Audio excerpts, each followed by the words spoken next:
할렐루야. 8월 23일 화요일 새벽 기도를 시작하겠습니다. 사도신경으로 우리의 신앙을 고백하시겠습니다. 나는 전능하신 아버지 하나님 천지의 창조주를 믿습니다. 나는 그의 유일하신 아들 우리 주 예수 그리스도를 믿습니다. 그는 성령으로 잉태되어 동정녀 마리아에 의해서 나시고 본디오 빌라도에게 고난을 받아 십자가에 못 박혀 죽으시고 장사된 지 사흘 만에 죽은 자 가운데서 다시 살아나셨으며 하늘에 오르시어 전능하신 아버지 하나님 우편에 앉아 계시다가 거기로부터 살아있는 자와 죽은 자를 심판하러 오십니다. 나는 성령을 믿으며 거룩한 공교회와 성도의 교제와 죄를 용서받는 것과 몸의 부활과 영생을 믿습니다. 아멘. 찬송가 295장 찬양하시겠습니다. 찬송가 295장입니다.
창세기 12장 10절부터 20절까지 말씀입니다.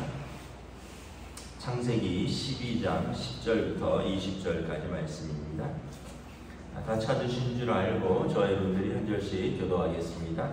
창세기 12장 10절부터 20절입니다. 그 땅에 기근이 들었으므로 아브라함이 애굽에 거류하려고 그리로 내려갔으니 이는 그 땅에 기근이 심하였음이라. 그가 애굽에 가까이 이르렀을 때 그 안에 사례에게 말하되 내가 알기에 그대는 아리따운 여인이라. 애굽 사람이 그대를 볼 때에 이르기를 이는 그의 아내라 하여 나는 죽이고 그대는 살리리니 원하는데 그대는 나의 누이라 하나. 그러면 내가 그대로 말미암아 안전하고 내 목숨이 그대로 말미암아 보존되리라 하니라. 아브라함이 애굽에 이르렀을 때 애굽 사람들이 그 여인이 심히 아리따움을 보았고 바로의 고관들도 그를 보고 바로 앞에서 칭찬함으로 그 여인을 바로의 품으로 이끌어들인지라. 이에 바로가 그로 말미암아 아브라함을 후대함으로 아브라함이 양과 소와 노비와 암수 나귀와 낙타를 얻었더라. 여호와께서 아브라함의 아내 사레이로 바로와 그 집에 큰 재앙을 내리시니라. 바로가 아브라함을 불러 이르되 내가 어찌하여 나에게 이렇게 행하였느냐? 내가 어찌하여 그를 내 아내라고 내게 말하지 아니하였느냐? 내가 어찌 그를 누이라고 하여 내가 그를 데려다가 아내를 삼게 하였느냐? 내 아내가 여기 있으니 이제 데려가라 하고 함께 읽습니다. 바로가 사람들에게 그 일을 명하되 그들이 그와 함께 그의 아내와 그의 모든 소유를 보내었더라. 아멘. 할렐루야. 오늘도 또 새로운 하루가 시작되었습니다. 우리 주님 주시는 은혜와 평강이 가득하시기를 축복합니다. 창세기 11장이 아브라함의 소명장이라고 했습니다. 12장이. 그래서 우리가 어제 말씀에 하나님이 아브라함을 부르셨고 아브라함이 순종하였다. 아브라함이 믿음이 있었고 하나님의 말씀을 믿었고 그리고 그가 순종했다. 그런데 오늘 10절부터에 보면 그 믿음의 조상 아브라함이 좀 시험에 들고 실수를 합니다. 10절에 보면 그 땅에 기근이 들었으므로 하나님께서 그 갈대아 우르라는 그 땅을 떠나라고 말할 때는 하나님이 더 좋은 조건을 주시고 더 좋은 삶을 보장해 주실 거라고 믿었죠. 그리고 하나님께서 내가 내게 복을 주겠다. 너로 큰 민족을 이루고 하나님께서 내 이름을 창대하게 하겠다. 이렇게 다 말씀을 하셨는데 정작 그 땅에서 아브라함이 맞닥뜨린 것은 기근이었다는 거죠. 기근이 심하니까 어떻게 그 땅을 떠나야죠. 먹을 것이 없으니까. 그래서 10절에 보면 먹을 것이 풍부한 그 곡창지대죠. 애굽으로 내려갑니다. 애굽으로 가면서 이제 아내랑 상의를 합니다. 우리가 애굽에 가서 어떤 자세를 취해야 할 것인가. 애굽은 여러분 아프리카이고요. 그리고 이제 아브라함은 그 같은 뭐 중동이긴 하지만 셈의 족속입니다. 셈의 후손. 그러니까 약간 피부 색깔이 톤이 다르죠. 아프리카는 일단 뭐 적도 근처에 뜨거운 태양이 내리쬐니까 대부분이 이제 뭐 구릿빛이거나 아니면 더 검거나. 아브라함은 셈의 후손이어서 좀 더 피부빛이 밝을 것으로 예상이 됩니다. 그러니까 다시 말하면 가면 이방인인 것이 얼굴만 보면 다 안다라는 거죠. 그래서 나그네로서 이방인 땅에서 우리가 어떻게 해야지 살 수 있을까? 거기서 생명의 위협도 느낄 수 있고, 오늘 본문에 보면 아브라함의 고민은 이겁니다. 아내가 너무 예뻐서 애굽 사람이 그대를 볼 때 이르기를 나를 죽이고 아내를 빼앗기 위해서 나를 죽일 것이다. 그렇게 미리 걱정을 하고 상의를 합니다. 13절에 그대는 나의 아내라 하지 말고 나의 누이라 하라. 그러면 내가 그대로 말미암아 안전하고 내 목숨이 그대로 말미암아 보존되리라. 그러니까 자기의 생명을 보호하기 위해서 나름대로 꾀를 낸 것이죠. 그런데 갔더니 이제 사람들이 정말 아브라함의 아내를 칭찬하는 거죠. 야, 우리 지역에 보기 드문 미인이다. 근데 좀 이해가 잘 안 가는 게, 여러분, 아브라함이 애굽에서 부르심을 받았을 때 75세입니다. 사라는 10살 어리거든요. 65세. 지금이야 뭐 65세라도 잘 꾸미고 이러면 좀 그 나이 연세처럼 안 보이지만, 옛날에 이 고대 세계에서 화장품이 있었을 것 같지도 않고, 도대체 65세 된 사라가 얼마나 예뻤을까 잘 이해가 안 가는데, 이제 아마 추정하기를 아까 말씀드린 대로 피부 색깔이 달랐다는 거죠. 그래서 대부분은 이제 검거나 아니면 좀 구릿빛 이상인데, 아브라함과 사라는 셈의 후손이기 때문에 뭐 완전히 백인이었을 것 같지는 않아요. 왜냐하면 갈대아 우르에서 왔거든요. 갈대아 우르도 거기도 이제 중동이니까. 그런데 좀 더 피부빛이 밝을 것 같아요. 그러니까 어떤 면에서 보면 우리에게 그런 좀 편견이 있잖아요. 백인들은 예쁘네. 또 사실은 이렇게 어떤 면에서 보면 좀 유럽 사람들이 좀 입체적으로 생기기는 했어요. 일단 코가 또렷하고요. 눈이 쑥 들어갔어요. 입체적으로 생겼어요. 그래서 코가 이렇게 딱 서고 눈이 쑥 들어가면, 그리고 눈이 크고 그러면 기본적으로 윤곽이 뚜렷하죠. 우리는 좀 밋밋하게 생겼잖아요. 눈도 약간 만달형이고, 또 코도 약간 좀 이렇게 딱 섰기보다는 약간 좀 뭉퉁한 편이고, 그리고 좀 둥글둥글한 편이고. 그래서 우리가 유럽 사람들 보면 굉장히 좀 잘생긴 것 같아요. 근데 가까이서 가서 보면 피부가 되게 안 좋아요. 피부는 뭐 좋은 사람도 있겠지만 햇빛이 세고 강하고 이래서 뭐 주근깨도 많고 피부는 좀 좋지 않더라고요. 근데 어쨌든 이렇게 보면 뭐 영화 배우를 보더라도 이런 리차드 기어나 탐 크루즈나 줄리아 로버츠라든가 이런 배우들 딱 보면, 우리나라 배우들도 멋지게 생기고 잘생겼는데 이 사람들은 뭔가 이렇게 좀 구분이 좀 뚜렷하게 되죠. 눈도 파랗고 머리는 노랗고 얼굴은 하얗고 눈썹은 까맣고 이런 어떤 그런 것들. 그래서 어떤 면에서 보면 이 애굽 사람들이, 저도 이제 이집트에 가봤는데 아프리카죠.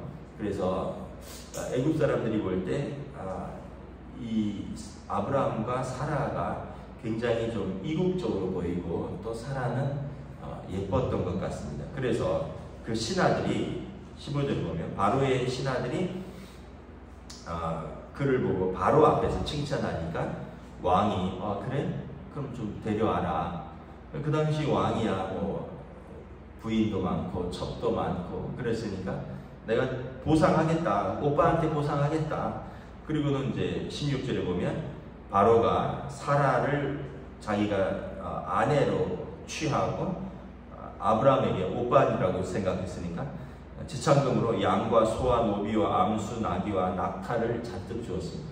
졸지에 거부가 됐죠. 아내를 팔아서. 여러분, 아브라함 마음이 어땠을까요? 되게 부끄럽지 않았을까요? 그리고 굉장히 아내에게 미안하고, 그런데 또 방법도 없어요. 왕이 자기가 그렇게 아내가 아니라 누이라고 했고, 또 왕이 그렇게 해서 취했기 때문에 이방 땅에서 이방인인 나그네가 왕에게 어떻게 도전할 수도 없고, 다 자기가 꾀를 냈고 자기가 그 꾀의 결과인 거죠. 그래서 점점 어떻게 보면 큰 어려움을 겪게 됩니다. 그런데 하나님께서 여기서 개입을 하시죠. 17절에 여호와께서 아브라함의 아내 사레의 일로 바로와 그 집에 큰 재앙을 내리신지라. 어떤 재앙을 내리셨는지 모르는데 바로가 하나님의 음성을 들었습니다. 사례는 아브라함의 누이가 아니라 그의 아내다. 그 아내를 돌려줘라. 바로가 아브라함을 불러서 이렇게 말합니다. 18절에 내가 어찌하여 나한테 이렇게 말했느냐, 어찌하여 아내를 누이라고 말하여서 내가 그녀를 데려다가 아내로 삼게 하였느냐. 그러면서 내 하나님이 나에게 사인을 줬다라고 이야기를 했겠죠. 내 아내가 여기 있으니까 얼른 데려가라. 그리고 이 땅에서 떠나라. 그래서 아브라함이 떠나게 되죠. 그런데 이제 줬던 것을 다시 뺏지는 않은 것 같습니다. 그래서 그와 그의 아내와 그의 모든 소유를 어떻게 보면 이제 내보내는 거죠. 그래서 우리가 두 가지를 알 수 있습니다. 첫째는 믿음은 바로 어떤 단계에 이른 게 아니라 고난이라는 과정을 통해서 점점 성숙해진다는 거예요. 우리들도 그런 이야기들을 많이 하죠. 어떤 고난이 닥치면 하나님이 정말 살아계시느냐, 하나님이 나를 사랑하시느냐, 이런 이야기들을 자주 합니다. 사실은 너무나 당연한 이야기죠. 하나님은 살아계시죠. 하나님 우리를 사랑하시죠. 그런데 자기 믿음이 약한 것과 자기 상황이 좀 나빠진 것입니다. 예를 들면 이제 학생 때, 제 학생 때를 기억을 하면 자주 하나님과 거래를 하고 자주 하나님을 원망했던 것 같아요. 어떤 때냐 하면 두 가지 경우인데, 대부분 두 가지 경우입니다. 시험 치기 직전에, 항상 시험 치기 직전에 하나님 이번 시험만 한번 도와주세요. 그럼 내가 정말 하나님 앞에서 믿음으로 살겠습니다. 아니, 공부를 그만큼 해야지. 공부는 대충 하고는 꼭 시험 때 되면 하나님 앞에 막 자기 믿음을 겁니다. 또 한 번은 또 어떤 경우냐면 부모님에게 혼날 일이 생겼을 때, 잘못해서 부모님에게 혼날 일이 생겼을 때 저는 이제 아버지 어머니가 좀 무서웠기 때문에 또 기도하죠. 하나님 아버지 어머니의 마음을 누그러뜨려서 혼 좀 안 나게 해주세요. 혼 좀 덜 나게 해주세요. 그럼 내가 다음부터는 정말 잘못 안 하고 믿음으로 살겠습니다. 근데 그거랑 관계없어요. 혼 날 수도 있고 혼 안 날 수도 있어요. 물론 아버지 어머니가 마음을 누그러뜨리고 혼을 안 내거나 덜 낼 수도 있고, 아니면은 제 잘못이 커서 아버지 어머니가 혼을 낼 수도 있고. 혼냈다는 얘기는 저는 옛날에 빠따를 맞았다는 얘기예요. 엎드려 뻗쳐하고 빠따를 맞았어요. 그런데 그때는 정말 절실했죠. 시험 보기 전에 절실하고 혼나기 전에 절실하고. 근데 지나가면 안 절실해져요. 그 시험 끝나고 나면, 결과를 받고 나면 에이, 또는 혼을 안 났다, 감사합니다 하고는 또 잘못을 저질러요. 혼났다, 에이 하고는 또 잘못을 저질러요. 다음 시험 되면 또 그 모습입니다. 그러니까 우리 모습은 그냥 그대로예요. 그런데 우리는 우리 모습과 관계없이 계속 우리 조건과 상황에다가 하나님의 사랑을 시험합니다. 이제 아마 크면서부터는 좀 더 나이가 들면, 어렸을 때는 이렇게 시험 볼 때, 아버지 어머니 혼날 때 이런 거겠지만, 이제 좀 더 나이가 들게 되면은 좀 다른 일들이 있겠죠. 집안에 좀 큰 일이 생긴다거나, 아니면은 사업적인 일이라든가, 회사에서 큰 일이 있거나, 회사에서 큰 프로젝트를 맡거나, 회사에서 큰 거래가 있거나, 진급이 걸려 있거나, 아이들의 큰 문제가 있거나. 근데 여러분 똑같은 거예요. 결과적으로 하나님은 그것과 무관하게 우리를 사랑하셔. 하나님은 그것과 무관하게 살아계십니다. 그런데 이제 우리는 조금 있으면 하나님 정말 날 사랑하시냐, 하나님이 날 살아계시냐고, 하나님이 살아계시고 나를 사랑하신다면 어떻게 이런 일이 나한테 일어날 수 있느냐고 그렇게 이야기를 한다는 거죠. 아브라함도 어쩌면 그랬을지도 몰라요. 하나님이 나를 사랑하셔서 나를 잘 살고 있는 갈대아 우르에서 부르셔서 가나안 땅에 도착했는데, 아니 여기에서부터 기근이 들어서 나를 불렀으면 나를 책임져야지, 먹고 살 수가 없으니 내가 어떻게 하겠느냐고 약속의 땅을 저버리고 애굽으로 내려갑니다. 그리고 애굽에서 그 땅에서 살아갈 방법을 나름대로 꾀를 내는 거죠. 그러니까 믿음을 저버린 거죠. 또는 인간적인 꾀로 살아가는 것입니다. 그런데 아브라함이 사실은 이런 많은 과정들이 있습니다. 아들을 기다리라 그랬는데 하가를 통해서 이스마엘을 낳은 사건이라든가 뭐 이런 사건들, 또 아브라함이 나중에 보면 한 번이 아니에요. 2번이나 아내를 누이라고 속여요. 그러면서 아브라함이 어떻게 보면 그것을 점점 이렇게 극복해 갑니다. 여러분, 고난은, 시험은 통과하기까지는 시험이 아니에요. 통과를 해야지 그 시험을 통과한 겁니다. 통과를 못하면 계속 같은 시험이 반복됩니다. 근데 통과하면 그것은 더 이상 시험이 아니에요. 왜냐하면 통과해서 그 방법을 아니까. 근데 거기 통과하지 못하고 넘어지면 계속 반복되는 그 시험에 맨날 무너지는 거죠. 아브라함이 이런 과정들을 거쳐서 아브라함도 믿음의 조상이 된 것입니다. 아브라함이 이런 과정들을 거쳐서 하나님이 아브라함을 벗이라고 칭할 수 있게 된 것입니다. 그래서 여러분, 우리가 고난이 있어도 사실 우리의 믿음은 평상시에 알 수가 없어요. 평상시에는 별일 없는데 다 하나님께 찬양하고 감사하죠. 우리의 진짜 믿음은 고난의 때에 드러납니다. 고난의 때 어떤 자세와 어떤 태도가 믿음으로 연결되는가.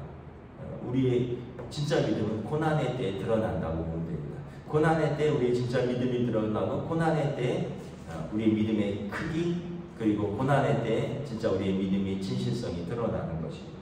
아브라함이 이런 것들을 계속 과정을 거치면서, 그리고 점점 이 방법들을 옛날에 자기 꾀로 인간적인 방법으로 하지 않고 나중에는 이제 하나님의 방법으로 하는 거죠.